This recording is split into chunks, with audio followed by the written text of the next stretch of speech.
Saya Kepala Min 13 Jatimur ingin menyampaikan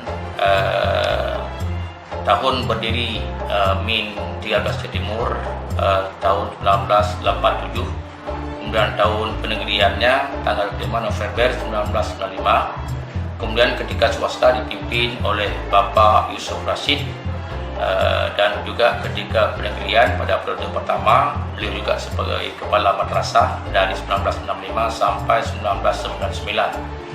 Hari ini dikerjakan kepada kami sendiri, yaitu Dr. Rashid sebagai kepala madrasah dan dengan jumlah muridnya 312 orang, dengan jumlah gurunya 33 orang, dengan jumlah TU 5 orang dan 1 honorer. Kemudian prestasi yang telah diraih yaitu sen tingkat kecamatan juara 1 dan juara 3 di tingkat Kabupaten Aceh Timur. Kemudian setiap tahun insya Allah bisa menghasilkan penghafal Yasin 10 sampai 15 orang. Demikian, Assalamualaikum warahmatullahi wabarakatuh.